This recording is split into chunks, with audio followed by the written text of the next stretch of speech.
Happy Thursday for friends. Take a little stroll with me, will you? Out here on my patio. I don't know what it is lately, but I've really gotten into some gardening. Got my pepper plant, which has done extremely well. I got some green onion tops that I cut off and threw in here to see what would happen, and they're sprouting. I have a couple of loquats springing up, and I also planted a mango seed in there. Got some other flora and fauna around. I'm also working on a little food forest right here. My trees, my babies. It's a mango tree, 2 avocados, and a loquat. All right. I mean a soursop. And then I've got 2 more loquat down there. Big honking thing of basil right there. Yeah. I'm trying to be Farmer Brown. And walking through back here is my little sanctuary I'm trying to utilize. This yard has been it's been a sore spot for me, trying to get it fixed up and do something with it. But I'm going to try to turn as much of it into a garden and plant as much edible things as I possibly can. My thing is, why plant things that only are good for aesthetics when you can plant things that actually feed you? I have a papaya tree coming up right here. See my papaya, my mighty papaya. I also have my banana tree. Now these were just little guys when I transplanted them, put it in the ground. And over here I'm going to have another in this corner. I'm going to plant some chamomile and some lavender to have some sort of medicinal herbs in my garden. Okay? So that's what I'm working on right now. But as I'm out here, I'm thinking about what it must have been like to go up on the Mount of Transfiguration with Jesus, Peter, James, and John. We read about it in Matthew chapter 17. Jesus takes these disciples after 6 days. That's an important phrase. After 6 days, goes up to the Mount of Transfiguration. Doesn't tell us the name of the mountain. There is speculation as to what mount that was. And while he's there, the glory of the Lord comes down. A cloud shrouds the mountain, and Jesus walks into it. He walks in there. His disciples are seeing all of this, and suddenly, in that middle of the cloud, comes Elijah and Moses, and Jesus standing in the middle of all that. So, they're looking at this, and from that, there comes this voice that says, "This is my beloved son, listen to him." And when the cloud descended or lifts and Jesus is standing there, Peter says, "Lord, it's good that we were here, because we can build 3 tabernacles, one for you, one for Moses, one for Elijah." Did they miss the point of that? Did they miss the point of that encounter?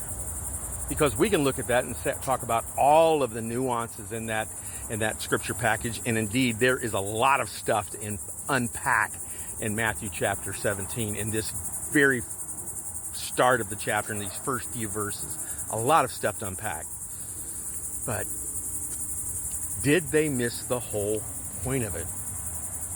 Because there is a lot of information there. 6 days. Did you know that it was 6 days before Moses, after 6 days, Moses went on top of Mount Sinai and there was given the law. He went into the glory cloud. All right.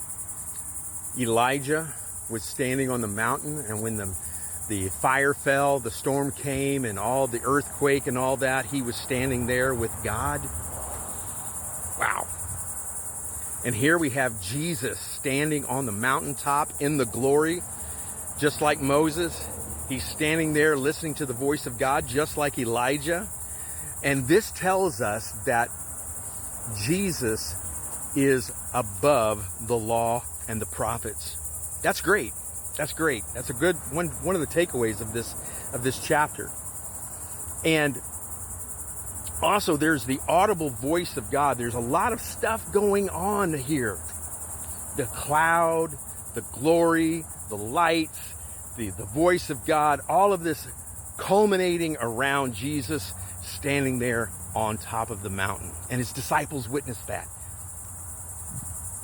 But do we miss the real message in these verses? Do we?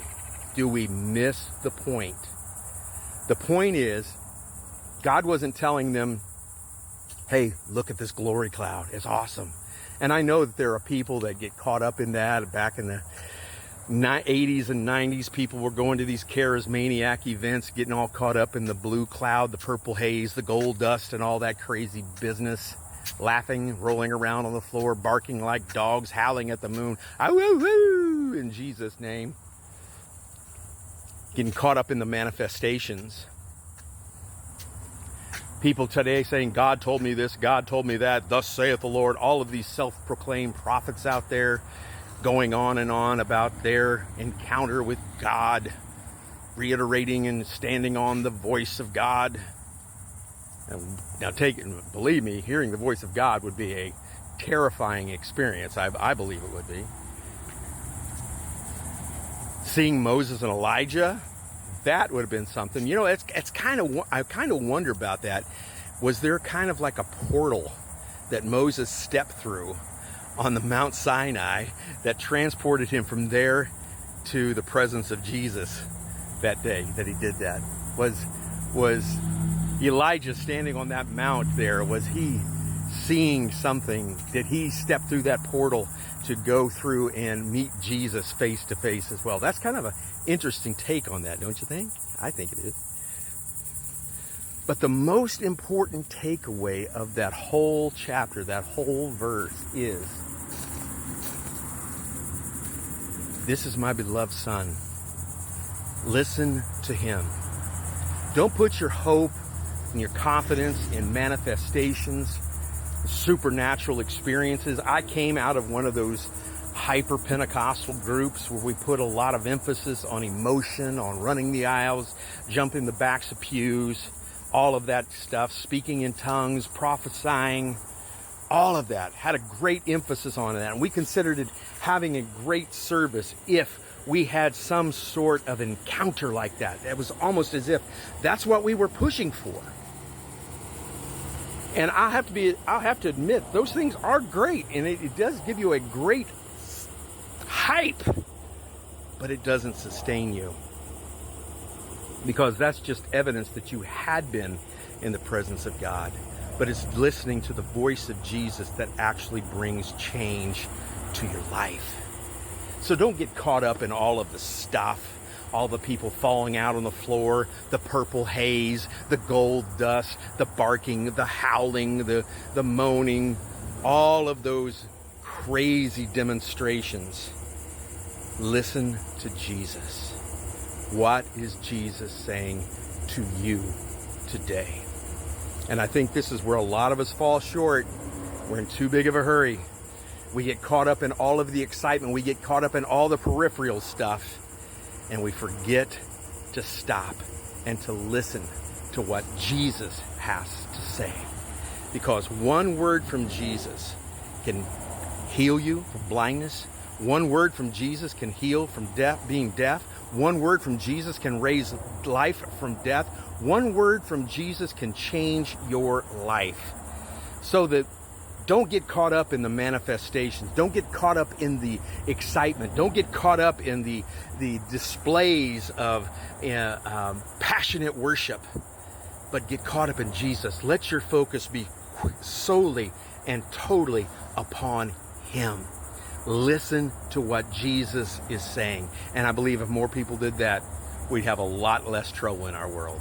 Well, God bless you. Have a great day.